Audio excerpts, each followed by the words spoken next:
आवाज नहीं आई क्या मेरी? वो मैं आ ही रही थी।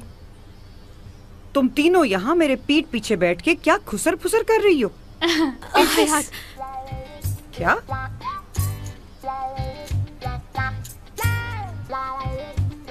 हयात, हम बात कर रहे थे कि इसे अपने काम से कितना इश्क है। बहुत खूब मेरी दोस्त, बस ऐसे ही काम करती रहना। ये हमेशा सिर्फ अपने काम के बारे में बात करती रहती है। एक बात बतानी थी मुझे, एमिने आंटी, जो अपनी जॉब से इतना सिंसियर हो, ऐसा इंसान कभी नहीं देखा। माशाल्लाह।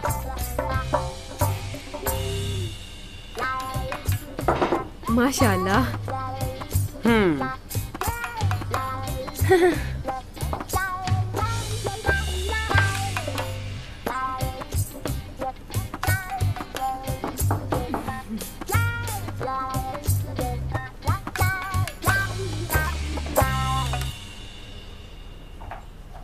गड़बड़ है, जरूर कोई गड़बड़ चल रही है इन लोगों के बीच में। मैं बता रही हूँ। मतलब कौन कौन? हयात और उसकी टीम।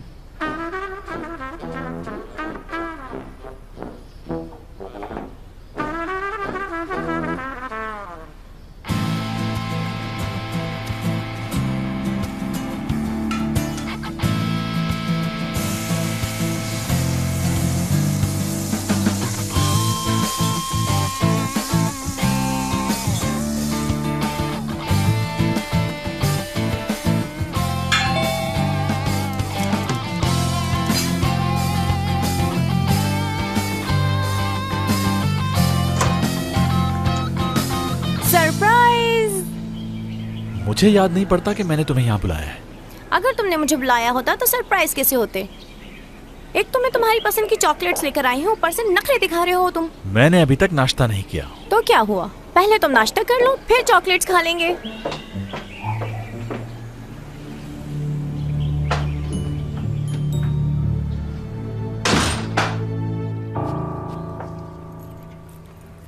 मेरी तो समझ नहीं आ रहा, आखिर ऐसा कर क्यों रही हो तुम लोग? अगर हमें इजाजत मिल जाती तो बगैर पूछे हम नहीं जाते। असली, असली, हम घर से जा रहे हैं, तुम एमने आंटी को संभालोगी, ओके?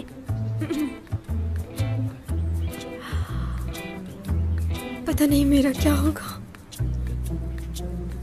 मैं अकेले नहीं संभाल पाऊंगी उन्हें। तुम यहाँ रुक जाओ, मैं चली जाती हूँ इसके साथ।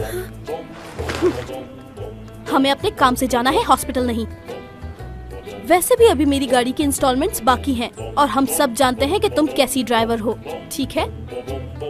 हाँ, ये अच्छी तरह से जानती हूँ मैं। जब गाड़ी सड़क पर लेकर निकलती हूँ तो डर जाते हैं लोग मुझसे।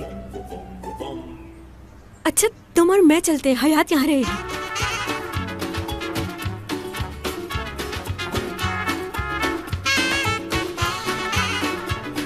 लेकिन ये मुमकिन नहीं। तुम्हें मालूम है, यहाँ करीब में एक बहुत अच्छा कैफे खुला है, बहुत मजेदार खाना है। मेरी दोस्त वहाँ गई थी, उसने मुझे ये बताया। मैं सोच रही थी कि मैं और तुम भी वहाँ चलें। क्या हुआ, मुंह क्यों बना हुआ है? मैं अकेले रहना चाहता था। अगर मेरे साथ नाश्ता कर रहे हो तो क्या बुरा है? तुम्हें मालूम है ना कि सरप्राइजेस मुझे बिल्कुल अच्छे नहीं लगते। वैसे तो सरप्राइजेस मुझे भी पसंद नहीं, लेकिन तुम्हारी असिस्टेंट का मुझे किसी और से मालूम हुआ। हाँ, तो ऑफिस की हर बात मैं तुमसे पूछ के या तुम्हें बता के तो नहीं करूंगा ना। चाय पियोगी? नाश्ता तो किया ही नहीं तुमने। मैं कर चुका।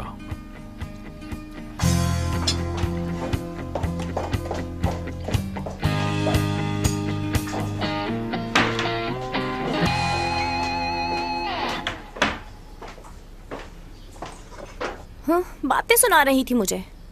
कौन? तुम्हारी असिस्टेंट। क्या कह रही थी? यार, मैं वॉशरूम गई तो वहाँ मिल गई थी मुझे। मैंने उसे कहा जरा मुझे 2 टिश्यू तो देना। पता नहीं किन हवाओं में उड़ रही थी, बड़े स्टाइल से पलट के उसने मुझे जवाब दिया। मैडम, मैं मुराद साहब की असिस्टेंट हूँ, समझी? सही तो कह रही थी वो। मैंने भी उसे करारा जवाब दिया कि मुराद साहब की गर्लफ्रेंड हूँ मैं। कहती है ये कोई पोजीशन नहीं है। ये भी ठीक है।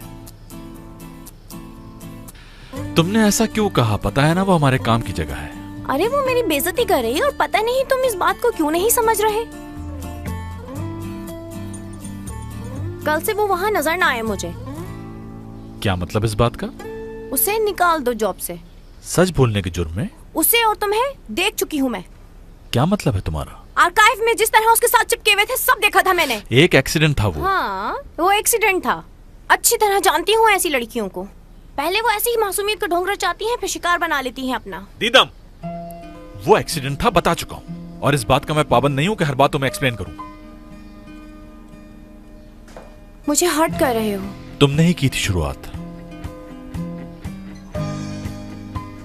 मुराद, क्या तुम मुझे एक मौका और नहीं दे सकते? देखो, इस मौजू पे हम पहले भी बात कर चुके हैं। इंसान अपने साथ खुद ही बुरा करता है। जिस मौके की तुम बात कर रही हो वो खो चुकी हो पहले ही। एक मौका तो दो।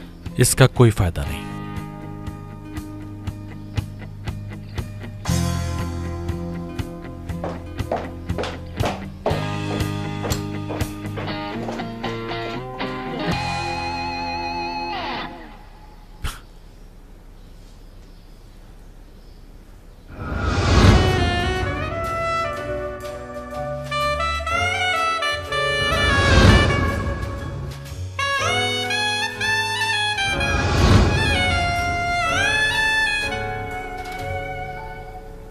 तुम इतना क्यों हो रही हो परेशान? देखो अम्मी और आंटी टीवी देख और 11 बजे से पहले वो वहाँ से उठने वाली नहीं। और अगर वो कुछ मांगे या किसी को आवाज लगाएं तो तुम चली जाना। हाँ वो तो मैं चली जाऊंगी, मगर कुछ ज्यादा बड़ा मसला हो गया तो फिर मैं क्या करूंगी? हाँ अगर ऐसा कुछ हुआ तो हमें फोन कर लेना। ओके, समझ गई? चले हयात, हाँ जल्दी।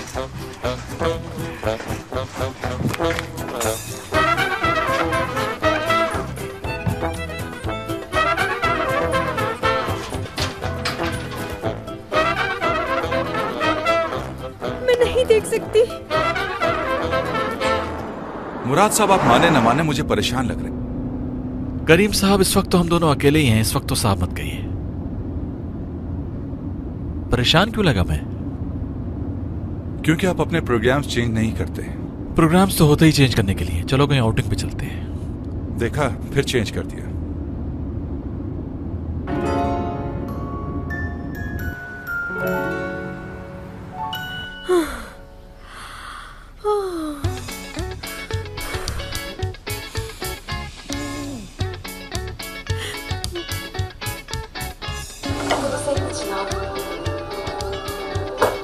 हयात,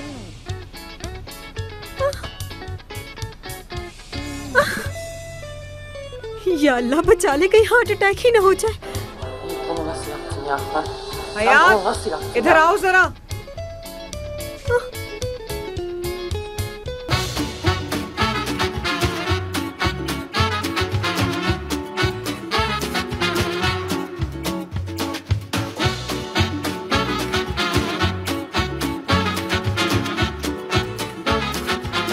Aşk laftan